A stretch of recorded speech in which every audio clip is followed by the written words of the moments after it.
So dear students, इस chapter 3 के almost सारे सेक्शन हमने कवर कर लिए हैं। लास्ट के बस ये 2 सेक्शन रहते हैं जिसे इस वीडियो में हम कवर करेंगे। अभी तक जो हमने इस चैप्टर में पढ़ा है उसमें हमने मेल रिप्रोडक्टिव सिस्टम और स्पर्मेटोजेनेसिस डिटेल में पढ़ी, female reproductive system, oogenesis, folliculogenesis पढ़ा, फिर हमने मेंस्ट्रुअल साइकिल पढ़ी। इसके फेजेस को एक बार फटाफट रिवाइज कर लेते हैं। सबसे पहला फेज़ क्या था? Menstrual phase. फिर क्या था? Proliferative phase. फिर क्या था? Secretory phase. ये थे इन रेफरेंस टू यूट्रस। और जब हमने बात की ओवरी की तो सबसे पहले क्या था? Follicular phase, then ovulatory phase and then luteal phase. उसके बाद हमने फर्टिलाइजेशन की डिटेल्स पूरी पढ़ी थी और लास्टली हमारे पास फिर फर्टिलाइजेशन के बाद तैयार हो गया डे 1 पर ज़ाइगोट। अब इससे आगे की हम बात करते हैं। ज़ाइगोट से बनता है फीटस। फीटस क्या होता है? फीटस होता है जब उस ऑफस्प्रिंग की जो शेप है, फॉर्म है, वो रिकॉग्नाइज होना शुरू हो जाए कि ये इस स्पीसीज का फीटस है, तब उस एम्ब्रियो को हम बोलते हैं फीटस। सारे मेजर ऑर्गन तैयार होने चाहिए, फुल्ली फंक्शनल बेशक नहीं होते हैं, फर्दर डेवलपमेंट उनमें होनी होती है, लेकिन majority of the organs ready हो जाते हैं, अपनी शेप ले लेते हैं, तो उस सिचुएशन को हम बोलते हैं फीटस। ज़ाइगोट से फीटस बनने के बीच की जो पूरी प्रोसेस है उसे बोलते हैं एम्ब्रियोजेनेसिस, और हर एक स्टेज को, एम्ब्रियोनिक स्टेज को हम बोलते हैं एम्ब्रियो, और ये स्टेज ह्यूमन बींग्स में चलती है 8 वीक्स तक। ह्यूमन एम्ब्रियोजेनेसिस की बात हम करते हैं। ह्यूमन एम्ब्रियोजेनेसिस में होता क्या है? सिंगल सेल ज़ाइगोट थी तो नेचुरल सी बात है सेल डिवीज़न होती है। सेल डिवीज़न के साथ साथ इसमें क्लीवेज वाली डिवीज़न होती है, जो जिसके बारे में अभी हम बात करेंगे। सेलुलर डिफरेंशिएशन होती है। हिस्टोजेनेसिस, हिस्टोजेनेसिस का मतलब होता है डेवलपमेंट ऑफ टिश्यूज़। और उसके बाद ऑर्गेनोजेनेसिस, ऑर्गेनोजेनेसिस का मतलब होता है डेवलपमेंट ऑफ पर्टिकुलर ऑर्गन्स, और ग्रोथ होती है। ये सारी चीज़ें ह्यूमन एम्ब्रियोजेनेसिस की कैरेक्टरिस्टिक्स हैं। 2 स्टेजेस होती हैं, एक को बोलते हैं जर्मिनल स्टेज, एक को बोलते हैं एम्ब्रियो प्रॉपर स्टेज। ये प्री एम्ब्रियोनल है, जर्मिनल लेयर्स बनती हैं इसमें, और उसके बाद प्रॉपर एम्ब्रियो बनना शुरू हो जाता है।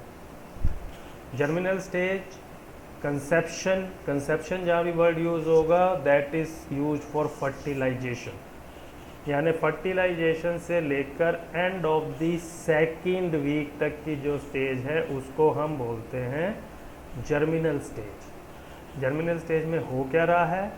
एक तो ज़ाइगोट की ट्रांसपोर्टेशन हो रही है। ज़ाइगोट बना कहाँ था? एम्पुलरी इस्थमस जंक्शन के पास। तो एक तो इस्थमस से इसने पार होना है। फिर माइटोटिक डिवीज़न होती है in the form of cleavage. Cleavage होती है कि जब सेल की डिवीज़न तो हो, न्यूक्लियस की डिवीज़न तो हो, लेकिन सेल का ओवरऑल मास नहीं बढ़ता, साइटोप्लाज्म उतना का उतना रह जाता है, तो उस तरह की सेलुलर डिवीज़न को बोलते हैं क्लीवेज हो रही है। फिर इम्प्लांटेशन होती है। इम्प्लांटेशन का मतलब है कि एम्ब्रियो ने इम्प्लांट होना है जाकर के यूटेरस में। और formation of primordial embryonic tissues, यानी early form, primordial means earliest, जो earliest form of embryonic tissues होती है उनकी फॉर्मेशन होती है जर्मिनल स्टेज में। माइटोटिक डिवीजन जो क्लीवेज की मैंने आपको पहले एक्सप्लेन कर दिया, without growth of daughter cells. Clear है? इन सेल्स को जो क्लीवेज से बनती हैं उनको बोलते हैं ब्लास्टोमियर्स। अब नेचुरल बात है, जब ओवरऑल सेल का साइज नहीं बढ़ रहा लेकिन नंबर ऑफ सेल्स बढ़ रहा है, तो सब्सिक्वेंट ब्लास्टोमियर्स जो बनती हैं उनका साइज कीप्स ऑन डिक्रीजिंग। किस रेट से क्लीवेज होनी है और किस टाइप की क्लीवेज होनी है ये आपके सिलेबस में फ़िलहाल नहीं है। जिनको ज़्यादा डिटेल होगी वो बाद में कभी हम पढ़ाएंगे। ये डिपेंड करता है अमाउंट ऑफ योग उस एग के अंदर, उस ज़ाइगोट के अंदर कितना था। ये इन्फ्लुएंस करता है टाइप ऑफ क्लीवेज को। ये एक दो बार पूछा हुआ है कहीं पुराने टाइम में क्वेश्चन, इसलिए मैंने लाइन यहाँ डाल दी है। Zona pellucida remains intact during this stage. और जो प्री एम्ब्रियो था, एम्ब्रियो बनने से जो पहले की जो स्टेज थी, उसको 5 दिन लगते हैं यूट्रस तक पहुंचने के लिए। क्लियर? ये स्टेजेस होती हैं एम्ब्रियोजेनेसिस की जो आपने याद रखनी है। मोरूला, ब्लास्टूला, गैस्ट्रूला, न्यूरूला और गैनोजेनेसिस। इनको एक सीक्वेंस में याद कैसे रखा जाए? तो इनके फर्स्ट लेटर से याद रखिए, M, B, G, N, O। माँ, बाप, गुरु, MBG। मोरूला, ब्लास्टूला, गैस्ट्रूला को कभी नो नहीं कहते। Neurula, organogenesis. तो याद हो गया, MBG को नो नहीं कहते। Morula, blastula, gastrula, neurula, organogenesis. ये स्टेजेस हमें याद रखनी है। अब हमारे पास डे 1 पे ज़ाइगोट था। ज़ाइगोट से बनता है मोरूला। 8, 16, 32 सेल स्टेज को बोलते हैं मोरूला। NCERT में 16 है, 16 ही हमें याद रखना है, लेकिन 8 से लेके 32 सेल की स्टेज तक इसको मोरूला बोलते हैं, जिसमें अंदर कोई कैविटी नहीं होती और सब सेल्स एक मिलकर के मलबरी टाइप गुच्छा बनाती हैं। शहतूत के जैसे गुच्छे होते हैं। मोरूला वर्ड वहीं से लिया है, मलबरी से। ये देख लीजिए, ज़ाइगोट से क्या बना? 2 सेल बन गई, फिर 4 सेल बन गई, फिर 8 सेल बन गई, फिर 16 सेल बन गई और फिर ये गुच्छा बन गया 32 सेल्स का। एक ध्यान देने वाली और चीज़, zona pellucida is still intact. घुमा करके क्वेश्चन पूछ लिया जाएगा कि मोरूला में जोना पेलुसिडा होता है कि नहीं होता। डे 4 पर ये स्टेज बनती है मोरूला की। जोना पेलुसिडा याद रखना, फिर मैं बता रहा हूँ, इसमें इंटैक्ट है। फिर क्या होता है? मोरूला, ये है डिफरेंशिएटिंग मोरूला। 2 टाइप की सेल्फ डिफरेंशिएशन यहाँ स्टार्ट हो गई मोरूला से नेक्स्ट स्टेज पे, और नेक्स्ट स्टेज बन गई ब्लास्टोसिस्ट। ब्लास्टूला को ह्यूमन बींग्स में बोलते हैं ब्लास्टोसिस्ट। ये याद रखना है, blastula is a generic term, human beings में इसको बोलते हैं ब्लास्टोसिस्ट। ब्लास्टोसिस्ट क्या है? जिसके अंदर ये कैविटी है, जिस कैविटी का नाम है ब्लास्टोसील। और 2 तरीके की सेल्स हैं। एक ये सबसे बाहर पेरिफेरी की सेल्स हैं, जिसने चारों तरफ से घेरा हुआ है इसको, कैविटी को। इसका नाम है ट्रोफोब्लास्ट। अंदर जो ये सेल का मास है, ये इकट्ठी सेल्स जो पड़ी हैं, इसको बोलते हैं inner cell mass. Inner cell mass का ही दूसरा नाम है एम्ब्रियोनल नोब, क्योंकि इसी से अल्टीमेटली एम्ब्रियो बनना है। ये अभी तक प्री एम्ब्रियो स्टेज है। ब्लास्टूला को ह्यूमन बींग्स में बोलते हैं ब्लास्टोसिस्ट। और यहाँ पे ध्यान देने वाली बात, zona pellucida is still intact. Blastocyst stage पर भी ZP अभी भी है। ये डे 4 पे मोरूला था, डे 5 पे ब्लास्टोसिस्ट बनती है। जो ये ब्लास्टोसील जो है, इसके अंदर एक फ्लूइड होता है जो सिक्रीट करती हैं कौन? ये याद रखना, एग्जाम में पूछा जाता है। ट्रोफोब्लास्ट सेल्स सिक्रीट करती हैं इसको। इनर सेल मास का दूसरा नाम एम्ब्रियोनल नोब है और एम्ब्रियोब्लास्ट भी बोलते हैं इसको। ये ट्रोफोब्लास्ट, ये एम्ब्रियोब्लास्ट। ट्रोफोब्लास्ट का दूसरा नाम ट्रोफएक्टोडर्म भी है। कहीं लिखा मिल जाए ट्रोफएक्टोडर्म तो एकदम से ट्रोफोब्लास्ट उसको समझ लेना। अब जोना पेलुसिडा जो अभी तक इंटैक्ट थी उसके टूटने का समय आ गया डे 6 पे। इस प्रोसेस को बोलते हैं जोना हैचिंग। और जो आइडेंटिकल ट्विंस मोनोजाइगोटिक ट्विंस बनने के चांस होते हैं जब ये प्री एम्ब्रियो स्टेज 2 में डिवाइड हो जाती है, तो majority of the time zona hatching के टाइम पे ये 1 से 2 में डिवाइड होती है। एक टर्म आपको याद रखना पड़ेगा, सेल्स ऑफ राउबर। एक साइंटिस्ट का नाम है सेल्स ऑफ राउबर। ट्रोफोब्लास्ट सेल्स जो इनर सेल मास के कांटेक्ट में रहती हैं, ये वाली, ये जो सारी सेल्स हैं, इन सेल्स को बोलते हैं सेल्स ऑफ राउबर। और इस पोल को बोलते हैं, इस एंड को बोलते हैं एनिमल पोल, और इस एंड को बोलते हैं एब एम्ब्रियोनल पोल। डे 7 पे होती है डियर स्टूडेंट्स इम्प्लांटेशन। ये हमारा प्री एम्ब्रियो स्टेज यूट्रस तक पहुंच गया है और वहाँ पे जाके अटैच होना शुरू हो गया है। ये ट्रोफोब्लास्ट है और ये अंदर ICM इनर सेल मास में नज़र आ रहा है। ये यूट्रस का एपिथेलियम है, यानी सबसे अंदर यूट्रस में कौन सी लाइनिंग होती है? एंडोमेट्रियम। एंडोमेट्रियम की सबसे बाहर वाली cellular layer is uterine epithelium. उस एपिथेलियम पे ये ट्रोफोब्लास्ट ये एंट्री इसने शुरू कर दी। ये इनर सेल मास है और ये कार्रवाई होती है डे 7 के ऊपर। इस पूरे प्रोसेस में 3 to 4 डेज लगते हैं। इसको बोलते हैं implantation window. Blastocyst uterine endometrium पे पहुंचती है और क्या क्या करती है? एपोजिशन। एपोजिशन मतलब अटैच होती है। एडहीजन यानी उसके अंदर घुसने की कोशिश करने लग जाती है और फाइनली इनवेड कर जाती है, अंदर घुस जाती है। यूटेराइन सेल्स जो होती हैं वो फटाफट डिवाइड करती हैं और ये जो कंप्लीट ब्लास्टोसिस्ट थी इस सारे को कवर करना शुरू कर देती हैं। और जब ये ब्लास्टोसिस्ट को कवर कर लेती हैं तो हम बोलते हैं प्रेगनेंसी हैज स्टार्टेड।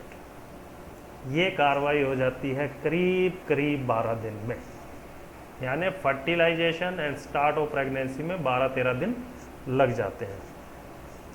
अब इस इम्प्लांटेशन के प्रोसेस को थोड़ा डिटेल में समझ लेते हैं। ये क्या हो रहा है प्रोसेस? जोना हैचिंग हो रही है। ये ब्लास्टोसिस्ट है। ये ब्लास्टोसिस्ट का क्रॉस सेक्शन दिख रहा है। बाहर क्या है? ट्रोफोब्लास्ट। अंदर क्या है? Inner cell mass. ये जो ट्रोफोब्लास्ट की जो सेल्स हैं इन्होंने अंदर जाना शुरू कर दिया यूटेराइन एपिथेलियम के थ्रू। और ये जो अंदर जा रही हैं, ये जो पोर्शन है इसको आप देखिए, ये अलग अलग सेल्स नहीं है। यहाँ कई सेल्स आपस में फ्यूज हुई हैं, प्रोटोप्लाज्म उनका सेम है सभी का। इस पार्ट को बोलते हैं syncytio trophoblast. Syncytio trophoblast multi nucleated protoplasm होता है। और ये जो बाहर वाला ट्रोफोब्लास्ट है जिसमें सिंगल सिंगल सेल है, इसको बोलते हैं साइटोट्रोफोब्लास्ट। सिन का मतलब हमें पता ही है, साइटो का मतलब भी हमें पता है, तो हमें समझने में कोई प्रॉब्लम ही नहीं है। जो ट्रोफोब्लास्ट की ये सेल्स होती हैं ये एक हार्मोन रिलीज करना शुरू कर देती हैं जिसको बोलते हैं HCG, yes, human chorionic gonadotropin. ये सबसे इम्पोर्टेंट काम करता है। जो कॉर्पस ल्यूटियम ओवरी में बना है उसको मेंटेन ये करवाएगा। इसको ये नहीं मिला तो ये डीजनरेट हो जाएगा। क्लियर? एक टेस्ट का नाम याद रखिएगा, ग्रेविंडेक्स टेस्ट, और ये टेस्ट होता है at least 7 days when completed after missed first day of the periods, यानी मेंसेस का फर्स्ट डे अगर मिस हो जाता है उसके 7 दिन के बाद ग्रेविंडेक्स टेस्ट करते हैं तो प्रेगनेंसी कंफर्म की जा सकती है। ग्रेविंडेक्स टेस्ट में HCG की अवेलेबिलिटी और लेवल ही चेक करते हैं। जो ट्रोफोब्लास्ट की सेल्स होती हैं लाइटिक एंजाइम्स रिलीज करती हैं और उन लाइटिक मीन्स ब्रेक करना, एपिथेलियम को ब्रेक करती हैं यूट्रस के, और यूट्रस के अंदर फिंगर लाइक प्रोजेक्शंस बनाती हैं। ये टर्म याद रखना है, कोरियोनिक विलाई बोलते हैं उन फिंगर लाइक प्रोजेक्शंस को, ये है कोरियोनिक विलाई। न्यूट्रिएंट एब्जॉर्ब करना शुरू कर देती हैं, और जो एंडोमेट्रियल सेल्स थी यूट्रस के एंडोमेट्रियम की वो ग्रो करती हैं, ब्लड फ्लो उनमें बहुत इंक्रीज हो जाता है और चारों तरफ से इसको घेरना शुरू कर देती हैं। यही सेल्स एंडोमेट्रियम की बनाएंगी decidua. Decidua is maternal part of placenta. Placenta जब बनेगा तो दोनों तरफ से कंट्रीब्यूशन होता है, मदर की तरफ से भी, बेबी की तरफ से भी, एम्ब्रियो की तरफ से भी, यूट्रस की तरफ से भी।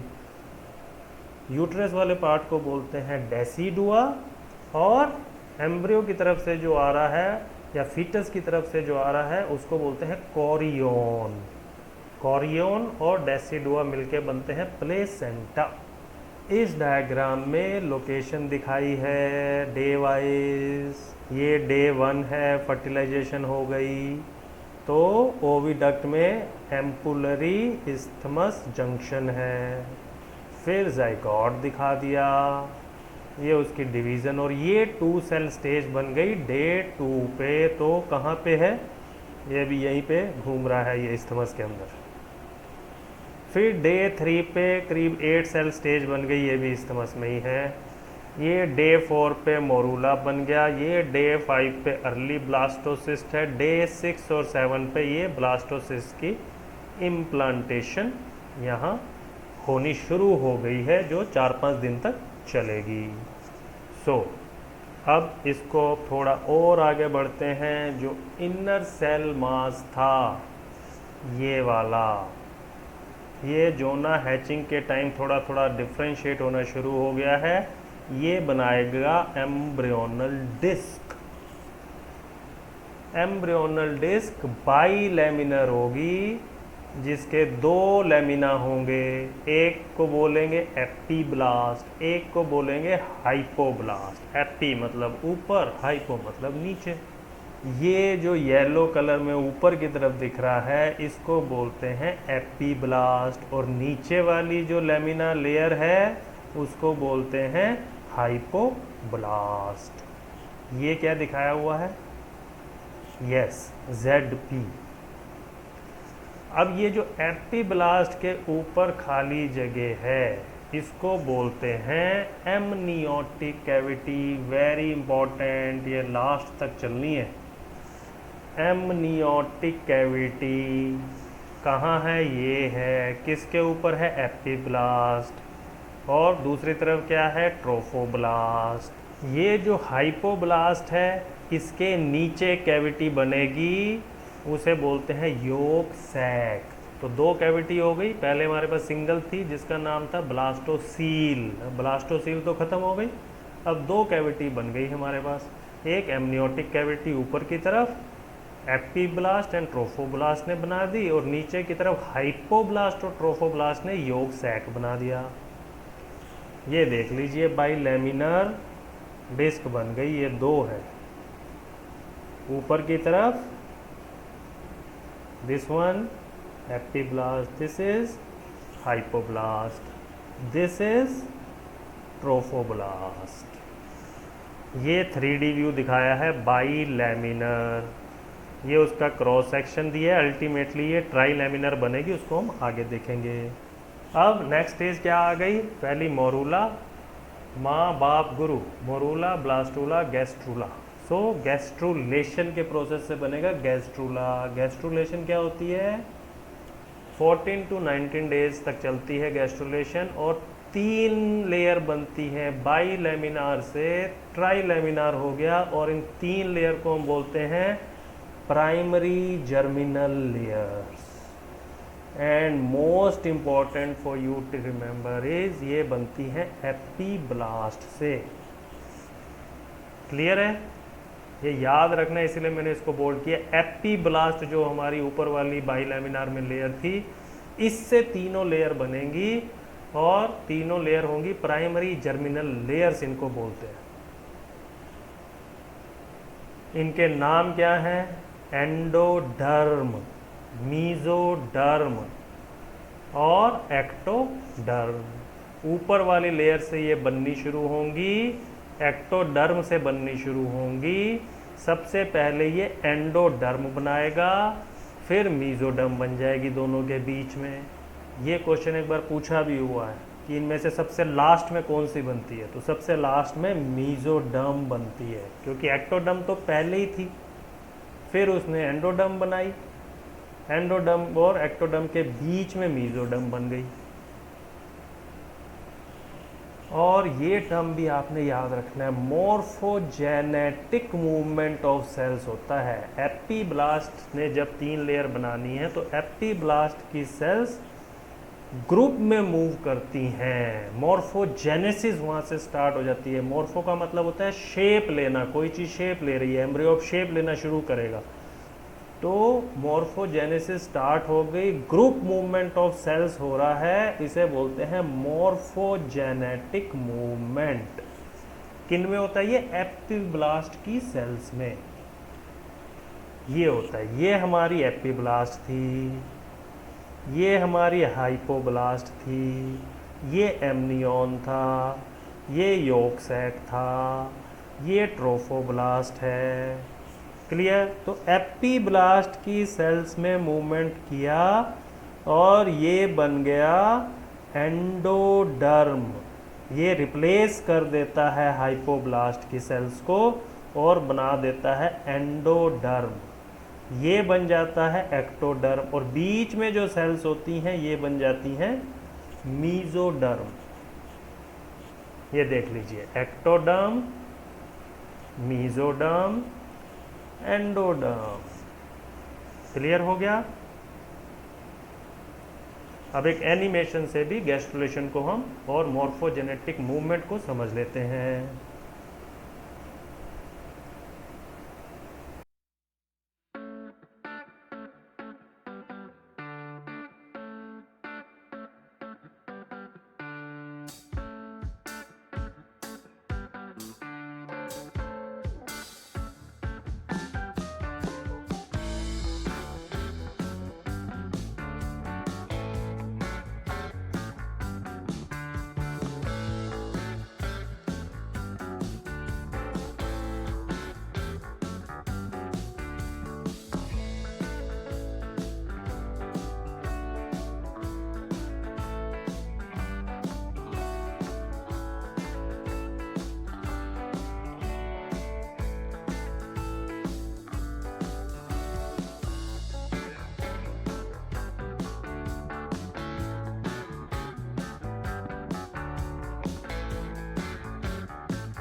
तो ये एनिमेशन देख करके गैस्ट्रुलेशन का और गैस्ट्रुला कैसे बनता है ये प्रोसेस हमें समझ आ गया। Gastrula means 3 layers.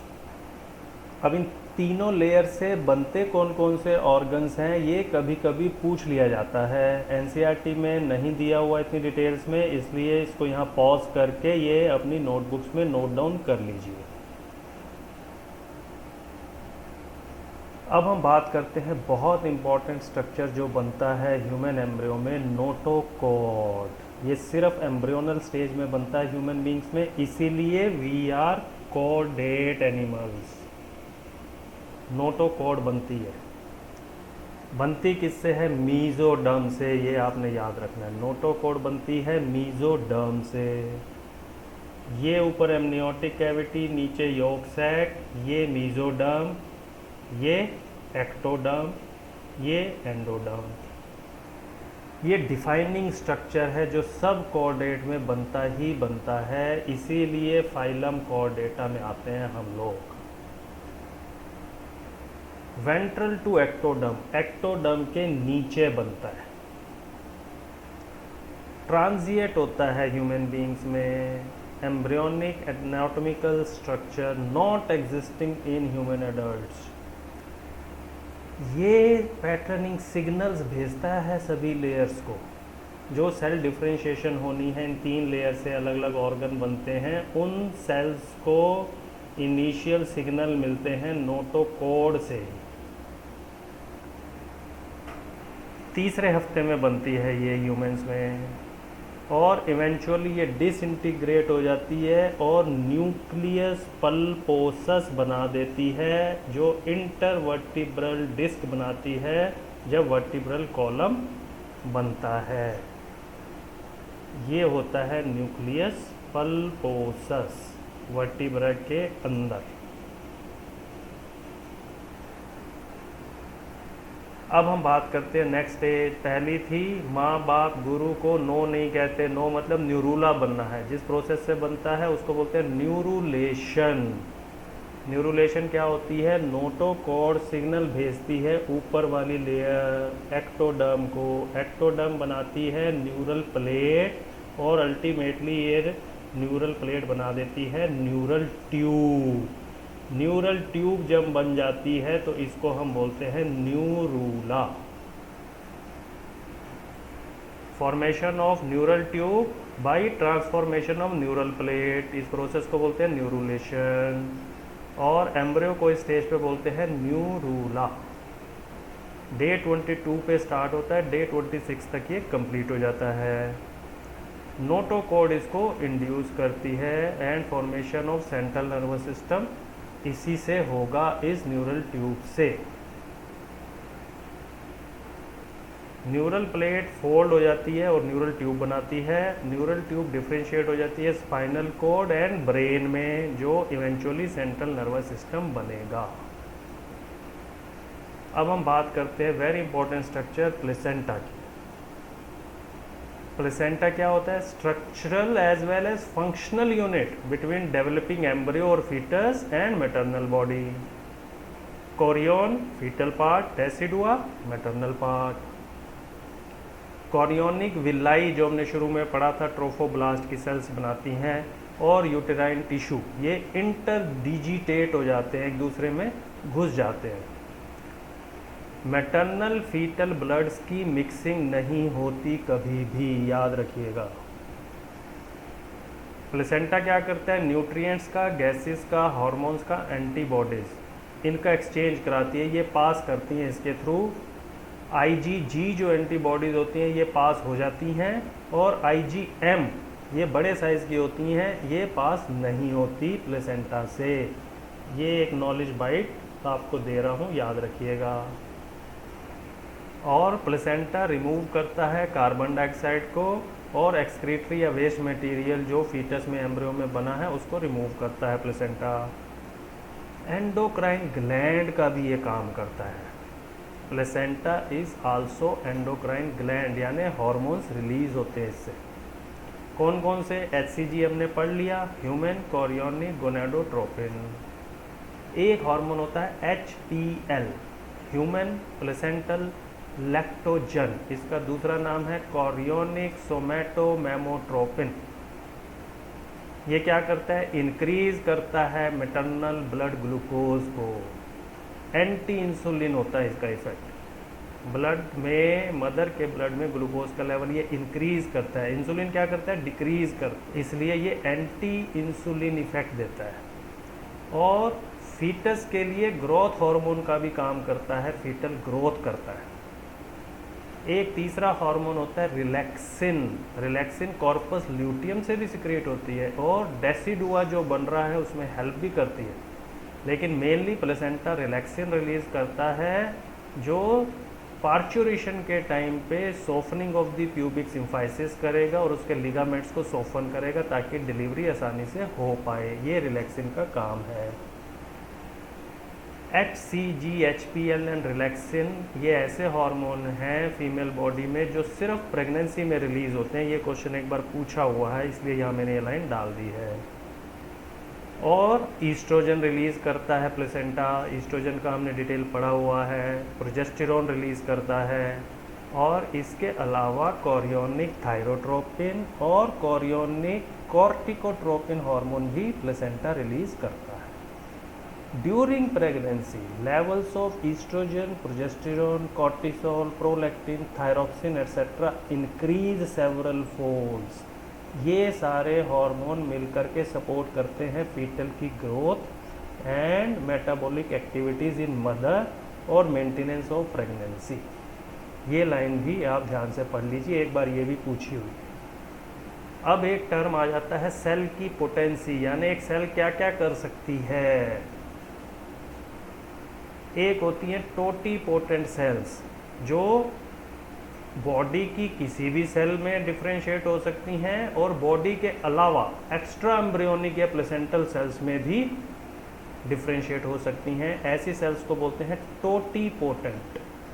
ये मोरूला की जितनी भी सेल्स थी ये सारी की सारी सेल्स होती हैं टोटीपोटेंट, या ये एम्ब्रियो भी बना सकती हैं और ये प्लेसेंटा भी बना सकती हैं, कोई और मेम्ब्रेन्स भी बना सकती हैं। एक होती है प्लूरीपोटेंट। प्लूरीपोटेंट सेल्स वो होती हैं जो बॉडी की किसी भी टाइप की सेल्स में डिफ्रेंशिएट हो सकती हैं। एम्ब्रियोनिक जो स्टेम सेल्स होती हैं, स्टेम सेल्स एक वर्ड होता है जिनके ऊपर बहुत सारी रिसर्च भी होती रहती है। स्टेम सेल्स प्लूरीपोटेंट यानी बॉडी की कोई भी सेल बना सकती हैं। तो साइंटिस्ट लोग ऐसी स्टेम सेल्स को प्रिजर्व करने की कोशिश कर रहे हैं ताकि इन स्टेम सेल से फर्दर कभी लाइफ में कोई डिजीज़ हो जाए, कोई ऑर्गन बनाना पड़ जाए, हार्ट के वाल्व खराब हो जाए, वाल्व डेवलप करने पड़ जाएं, तो उस इंडिविजुअल की एम्ब्रियोनिक स्टेम सेल से कुछ भी हम बना सकते हैं। ये जो हमारा बना था ब्लास्टुला, उसकी जो इनर सेल मास की जितनी भी सेल्स हैं वो प्लूरीपोटेंट होती हैं। तीसरी होती हैं मल्टीपोटेंट सेल्स, जो एक से ज़्यादा टाइप की सेल, सभी बॉडी तो नहीं बना सकती है लेकिन एक से ज़्यादा टाइप की सेल टाइप बना सकती हैं, प्लूरीपोटेंट से थोड़ी सी कम। जो एडल्ट में स्टेम सेल्स होती हैं, एडल्ट में स्टेम सेल्स जनरली लेते हैं बोन मैरो में मिलती हैं ये, और कोड ब्लड स्टेम सेल्स जो अम्ब्लाइकल कोड आगे हम पढ़ेंगे, इसके ब्लड में भी स्टेम सेल्स होती हैं, ये मल्टीपोटेंट होती हैं। ये जो हमारी 3 लेयर बनी थी गैस्ट्रोला की, एक्टोडर्म, मेसोडर्म, एंडोडर्म, इनकी जो सेल्स हैं ये मल्टीपोटेंट है। एक्टोडर्म की सेल्स कोई ऐसा ऑर्गन नहीं बना सकती जो एंडोडर्म से बनना है, लेकिन काफ़ी सारे ऑर्गन बना सकती हैं। फिर एक होती हैं यूनिपोटेंट, एक ही टाइप के स्पेशलाइज्ड टिश्यू ये बना सकती हैं। ये डिफरेंशिएशन की लास्ट स्टेज पे पहुंच चुकी हैं। अब हम 4 एक्स्ट्रा एम्ब्रियोनिक मेम्ब्रेन्स की बात करते हैं। During second week of development with the embryo implanted in the uterus में इम्प्लांट हो गया भाई साहब, cells within blastocyst, blastocyst के अंदर जो सेल्स हैं वो लेयर्स में ऑर्गेनाइज हो जाती हैं, यहाँ तक हमने पढ़ लिया। उन सेल्स में से कुछ सेल्स ग्रो करती हैं एक्स्ट्रा एम्ब्रियोनिक मेम्ब्रेन्स बनाने के लिए। एक्स्ट्रा एम्ब्रियोनिक मेम्ब्रेन्स की ज़रूरत पड़ती है सपोर्ट देने के लिए एम्ब्रियो को और प्रोटेक्ट करने के लिए, और ये 4 नाम आपने याद रखने हैं, एमनियन, योक सैक, एलेंटॉयस और कोरियन, ये 4 होती हैं एक्स्ट्रा एम्ब्रियोनिक मेम्ब्रेन्स। एमनियन क्या होती है? सेकेंड वीक की बिगिनिंग में इनर सेल मास ने बनाया था बाइलेमिनर डिस्क, और बाइलेमिनर डिस्क में ऊपर की तरफ जो एपिब्लास्ट ट्रोफोब्लास्ट के बीच में बनती है एमनियोटिक कैविटी, और एपिब्लास्ट की जो सेल्स थी एक्सटेंड हो जाती हैं एमनियोटिक कैविटी के चारों तरफ, और इस मेम्ब्रेनस सैक, इस थैली को बोलते हैं एमनियन। एमनियन के अंदर होता है एमनियोटिक फ्लूइड, और ये एमनियन अल्टीमेटली पूरे के पूरे एम्ब्रियो या फीटस को चारों तरफ से घेर लेती हैं, सराउंड कर लेती हैं। Early in development amniotic fluid consist almost entirely of A filtrate of maternal plasma, से जो फिल्टर होकर के सब चीज़ें आ रही हैं, लेकिन जैसे ही फीटस की किडनी काम शुरू कर देती है, जो होता है ऑलमोस्ट 8th वीक में, तो यूरिन भी इसकी वॉल्यूम में ऐड होना शुरू हो जाता है एमनियोटिक फ्लूइड की। Floating within the amniotic fluid the embryo और fetus is protected from trauma, jerk, injury, कोई चोट वोट ना लगे, कुशन का काम करती है एम्ब्रियो के लिए, और कोई रैपिड टेम्परेचर के चेंजेस होते हैं उससे भी बचाती है। डेसिकेशन का मतलब होता है डिहाइड्रेशन, उससे भी इसको बचाती है। योक सैक की हम बात कर लेते हैं। योक सैक नीचे की तरफ बना था, नीचे क्या था? हाइपोब्लास्ट। हाइपोब्लास्ट की सेल्स भी एक्सटेंड हो करके ब्लास्टोसिस्ट की जो कैविटी थी उसको पूरा कवर कर लेती हैं और योक सैक बना देती हैं। It contains fluid not yolk in human beings, याद रख लेना, योक सैक में फ्लूइड होता है, योक नहीं होता। ह्यूमन बींग्स में वेस्टिजियल होता है योक सैक, बहुत ज़्यादा इसका काम नहीं होता। थोड़े बहुत न्यूट्रिएंट्स जो योक सैक एब्जॉर्ब कर लेता है ट्रोफोब्लास्ट के थ्रू, वो ये इसके अंदर होते हैं जो डेवलपिंग एम्ब्रियो को ये देता है। और प्रिमिटिव ब्लड सर्कुलेशन, जो ब्लड की जो सेल्स होती हैं इनिशियली वो योक सैक में बनती हैं। कब तक? 2nd and 3rd week of development तक। जब ये सारे काम प्लेसेंटा करना शुरू कर देता है नरिशिंग दी एम्ब्रियो वाला, करीब करीब वीक 4 पे, तो योक सैक रिड्यूस हो जाता है साइज़ में, और इसका मेन काम रह जाता है फीटल की ब्लड सेल्स को बनाना, जो ये बनाता है करीब करीब 6 वीक्स तक, क्योंकि उसके बाद लीवर बन जाता है फीटस का और ब्लड सेल की फॉर्मेशन लीवर में शुरू हो जाती है। प्लस योक सैक बहुत इंपॉर्टेंट एक काम करता है, जर्म सेल्स बनाता है। इन जर्म सेल से ही फ्यूचर में गैमीट्स बनने हैं। ये जर्म सेल्स इनिशियली आई कहाँ से? योक सैक से। फिर एक 3rd है extra embryonic membrane, allantois. Day 16 finger like out pocketing of yolk sac. Yolk sac से ही एक आउट पॉकेट, बाहर की तरफ एक और छोटी थैली निकल जाती है जो एलेंटॉयस बनाती है। ये इनिशियल एक्सक्रीटरी डक्ट होती है एम्ब्रियो की, और ये अल्टीमेटली पार्ट बनती है ये एक्सक्रीटरी डक्ट यूरिनरी ब्लैडर का। ह्यूमन एम्ब्रियो में एलेंटॉयस छोटा ही रह जाता है, ये भी थोड़ा बहुत अर्ली ब्लड फॉर्मेशन का काम करता है, और योक सैक और एलेंटॉयस जो है मिल करके स्ट्रक्चर ऑफ अम्बलाइकल कॉर्ड जब बनेगी उसमें भी ये कंट्रीब्यूट करते हैं। 2 चीज़ें, योक सैक और allantois. Last and most important is chorion. ये वो मेम्ब्रेन है वो जो सारी मेम्ब्रेन्स जो तीनों हमने पढ़ी उनको चारों तरफ से घेर के रखेगा।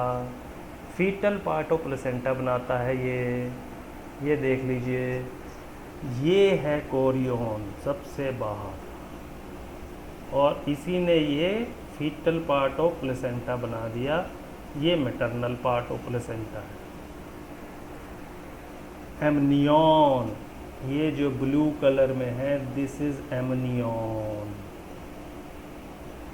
उसके अंदर एम्ब्रियो, उसमें से एक तो ये योक सैक, और ये ग्रीन कलर में जो दिखाया है ये एलेंटॉयस। ये ग्रीन कलर का छोटा सा एलेंटॉयस और ये रूडिमेंट्री सा योक सैक, और ये जो सर्कल सा बनाया हुआ है ये एम्ब्लाइकल कोड बन गई जिसमें कंट्रीब्यूशन है यॉर्क सैक और एलेंटॉयस का। ये थोड़ा और डिटेल में देख लीजिए। ये हमारा फीटस है, ये हमारा एमनियन है, एमनियन को चारों तरफ से है कोरियन, और ये भी कोरियन, ये कोरियोनिक प्लेसेंटा, और ये डेसिडुआ, ये अम्बलाइकल कॉर्ड है। क्लियर। अब अम्बलाइकल कॉर्ड को थोड़ा सा डिटेल देख लेते हैं, जो हमारी बुक में नहीं है लेकिन हमें पता होना चाहिए। नेवल स्ट्रिंग भी इसको बोलते हैं। जो हमारी नेवल होती है वो जुड़ी रहती है प्लेसेंटा के साथ थ्रू अम्बलाइकल कॉर्ड, तो इसका नाम है नेवल स्ट्रिंग या बर्थ कॉर्ड, या टेक्निकल नाम है funiculus umbilicalis. Connection between developing fetus and placenta create कौन कर रहा है? Umbilical cord. प्लेसेंटा से फीटस डायरेक्ट नहीं जुड़ा हुआ, थ्रू अम्बलाइकल कॉर्ड जुड़ा हुआ है। Physiologically and genetically it is part of fetus. Placenta में दोनों के पार्ट है, मदर का भी फीटस का भी। Umbilical cord completely part of foetus होता है। दो आर्टरी होती हैं जिन्हें अम्बलाइकल आर्टरी बोलते हैं, एक वेन होती है अम्बलाइकल वेन उसे बोलते हैं, और इसके चारों तरफ एक मटेरियल होता है जिसे बोलते हैं वाटन्स जेली। जेली लाइक मटेरियल में ये चलती हैं आर्टरीज और वेन्स। वाटन्स जेली एक बार क्वेश्चन पूछा हुआ है, कहाँ होती है बॉडी में? अम्बलाइकल वेन जो है वो सप्लाई करती है ऑक्सीजनेटेड। अभी तक हमने पढ़ा था वेन्स में कौन सा ब्लड होता है? डीऑक्सीजनेटेड। लेकिन जो अम्बलाइकल वेन है उसमें ऑक्सीजनेटेड ब्लड होता है, जो वो सप्लाई कर रही है फीटस को। प्लेसेंटा से लेती है, फीटस तक ले करके जा रही है। न्यूट्रिएंट रिच ब्लड होता है। फीटल हार्ट जो है वो डीऑक्सीजनेटेड ब्लड को पंप करता है, अम्बलाइकल आर्टरीज के थ्रू वापस चला जाता है प्लेसेंटा के पास। अम्बलाइकल कॉर्ड यॉर्क सैक और एलेंटॉयस से डेवलप होती है, और यॉर्क सैक एलेंटॉयस के रेमनेंट्स अम्बलाइकल कॉर्ड में देखे जा सकते हैं। 5th वीक ऑफ डेवलपमेंट में बनना शुरू होता है अम्बलाइकल कॉर्ड। यॉर्क सैक को रिप्लेस कर देता है source of nutrients for the embryo. Placenta से लेकर के फीटस तक पहुंचाता जाएगा अम्बलाइकल कॉर्ड। यॉर्क सैक का काम खत्म। Not directly connected to mother circulatory system, वो तुमने प्लेसेंटा में ही पढ़ लिया था। तो अम्बलाइकल कॉर्ड का भी डायरेक्ट कनेक्शन मदर के सर्कुलेटरी यानी ब्लड वाले सिस्टम के साथ नहीं होगा। इसकी 50 सेंटीमीटर के करीब लेंथ होती है, 2 सेंटीमीटर इसका डायमीटर होता है। ये भी स्टेम सेल्स का सोर्स है। अम्बलाइकल कॉर्ड का जो ग्राउंड सब्सटेंस होता है उसे बोलते हैं वाटन्स जेली। ये एक जेलेटिनस सब्सटेंस होता है जो बनता है म्यूकोपॉलीसैकेराइड्स से। ये देख लीजिए, ये क्रॉस सेक्शन है अम्बलाइकल कॉर्ड का। ये आर्टरी है, ये दूसरी आर्टरी है, ये अम्बलाइकल वेन है, ये रेमनेंट्स ऑफ एलेंटॉयस है। ऐसे ही यॉर्क सैक के भी रेमनेंट्स होते हैं। ये वाटन्स जेली है, ये सारा material jelly like is called Wharton's jelly. अब एक टर्म जिसमें 1-2 बार पूछा गया सवाल, that is ectopic pregnancy. Ectopic pregnancy को एक्स्ट्रा यूटेराइन प्रेगनेंसी कहते हैं। प्रेगनेंसी होनी चाहिए थी यूट्रस के अंदर, लेकिन यूट्रस की बजाय कहीं और हो गई, तो उसे बोलते हैं एक्टोपिक प्रेगनेंसी। जब फर्टिलाइज्ड एग ग्रो होता है outside the uterus somewhere else in her body. ये ट्यूबल भी हो सकती है, ओवेरियन भी हो सकती है, एब्डोमिनल भी हो सकती है। ये देख लीजिए, ये कई किस्म की इसमें दिखाई हुई है। ये एम्पुलरी प्रेगनेंसी, एम्पुला में ही हो गई। ये इस्थमस में हो गई प्रेगनेंसी। ये कहीं एब्डोमन में पहुंच गई, सर्वाइकल हो गई, ओवरी में ही हो गई, फिम्बरी में हो गई। तो कई किस्म की pregnancy other than normal position जब भी प्रेगनेंसी होगी that will be known as ectopic pregnancy. अब timeline of fetal development after 1 month, ये आपने याद कर लेना क्योंकि इसके ऊपर सवाल जनरली पूछा जाता है। 1 महीने के बाद हार्ट जो है हार्ट बीटिंग शुरू हो जाती है। ये फर्स्ट साइन होता है, एक्सटर्नल साइन। स्टेथोस्कोप से आप फीटस के हार्ट बीट को सुन सकते हो 1 महीने के बाद। ये है फीटल हार्ट आफ्टर 1 मंथ।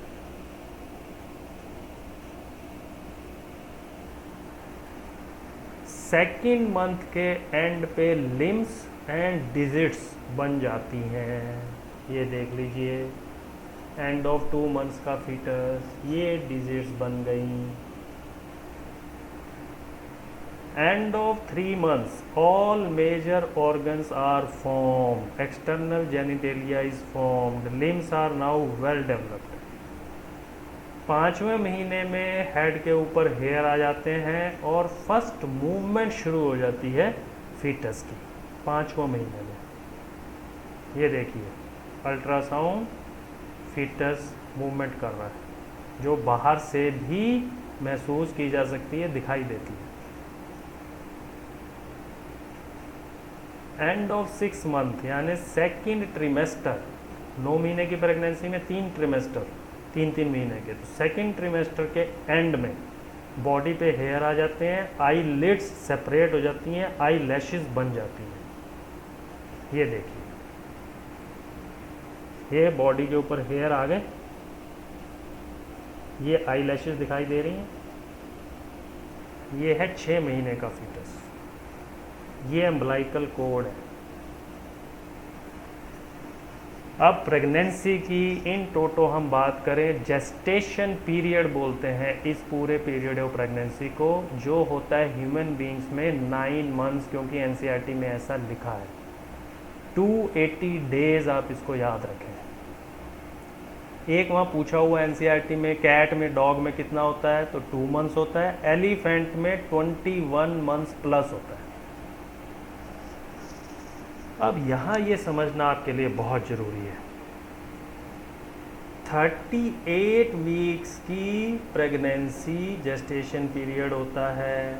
आप कहोगे जी 9 मंथ्स तो 9 चौका 36 वीक्स होने चाहिए थे, 38 कैसे हुए? तो डियर स्टूडेंट्स, मंथ्स जो हैं वो 28 डेज़ के नहीं होते हैं, 31 के भी होते हैं, तो वो सारे जोड़े तो 38 वीक्स की प्रेगनेंसी बनती है बायोलॉजिकली। क्योंकि प्रेगनेंसी को शुरू कब मानते हैं? जब फर्टिलाइजेशन हो गई, कंसीव कर गए, उसके बाद काउंटिंग शुरू होगी। तो बायोलॉजिकली 38 वीक्स की प्रेगनेंसी होती है, लेकिन क्लिनिकली जब डॉक्टर चेक करेगा तो काउंटिंग शुरू करेगा जब फर्स्ट डे ऑफ मेंसेस था वो नहीं आया, वहाँ से वो काउंटिंग शुरू करते हैं। तो वो 40 वीक्स लेने पड़ेंगे, क्योंकि याद करिए ओवुलेशन होती है 2 हफ्ते के बाद, 14th डे, तो 2 हफ्ते वो ऐड कर दीजिए। तो gestational age, clinical gestational age is 40 weeks, और कंसेप्चुअल एज यानी कंसीव होने के बाद, फर्टिलाइजेशन होने के बाद जो बायोलॉजिकल जेस्टेशनल पीरियड है दैट इज़ 38 वीक्स। तभी कहते हैं 8 वीक्स तक तो एम्ब्रियोनल स्टेज है और 8 वीक्स के बाद फीटल स्टेज है, फीटस बन गया है। अब लास्ट में हम बात करते हैं पार्चुरेशन की। Process of delivery of foetus, इसको चाइल्ड बर्थ भी बोलते हैं, technically parturition, induced by complex neuroendocrine mechanism. कौन कौन से हार्मोन्स? कोर्टिसोल, ईस्ट्रोजन, ऑक्सीटोसिन, ये सारे हार्मोन चाहिए होते हैं पार्चुरेशन के लिए। ये कई बार सवाल पूछा गया कि इसका सिग्नल कहाँ से ओरिजिनेट होता है, तो fully developed foetus and placenta, ये फर्स्ट सिग्नल देते हैं कि अब पार्चुरेशन का टाइम आ गया। और माइल्ड यूटेराइन कंट्रैक्शंस स्टार्ट हो जाती हैं। इन माइल्ड यूटेराइन कंट्रैक्शंस को हम बोलते हैं foetal ejection reflex. Foetal ejection reflex से पिट्यूटरी को सिग्नल मिलता है और वो रिलीज करती है ऑक्सीटोसिन हार्मोन। वो काम करता है जाके यूटेराइन की मसल्स के ऊपर और कॉन्ट्रैक्शंस को और स्ट्रॉन्ग बना देता है।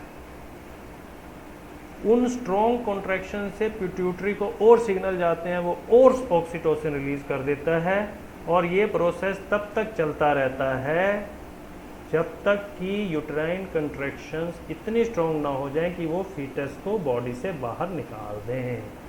और निकलता है foetus through birth canal. Birth canal बनती है cervix plus vagina, they are collectively known as birth canal. पहले फीटस बाहर आता है, उसके बाद जो प्लेसेंटा बना था वो भी एक्सपेल आउट हो जाता है फीटस के एक्सपल्शन के बाद। और फिर मेमोरी ग्लैंड्स जो हैं डिफरेंशिएशन उनकी शुरू हो गई थी ड्यूरिंग प्रेगनेंसी। लैक्टेशन बोलते हैं प्रोडक्शन ऑफ मिल्क को, एंड ऑफ प्रेगनेंसी में ये स्टार्ट हो जाती है। और जो इनिशियल डेज में मिल्क होता है उसे बोलते हैं कोलोस्ट्रोम। कोलोस्ट्रोम इज रिच इन एंटीबॉडीज जो इसेंशियल होती हैं न्यूबॉर्न बेबी में रेजिस्टेंस डेवलप करने के लिए। पेज 53 एनसीईआरटी पे ये डायग्राम दिया हुआ है। ये डायग्राम देखने हमें इसलिए ज़रूरी है कि चाहे वो एम्स है चाहे वो नीट है, डायग्राम कोई आएगा तो वो एनसीईआरटी से ही आएगा। इसमें ये एम्ब्रियो, ये छोटा सा योग सैक, ये छोटा सा एलेंटॉयस जिसका इन्होंने नाम नहीं लिखा हुआ, ये अम्बलाइकल कॉर्ड, ये कोरियोनिक विलाई, ये सारा कोरियोन, ये सारा एमनियन। और एक चीज़ इसमें दिखाई है plug of mucus in cervix. ये बाद में पार्चुरेशन के टाइम पे ईस्ट्रोजन की वजह से लिक्विफाई हो जाएगा, अदरवाइज ये सॉलिडिफाइड फॉर्म में रहता है।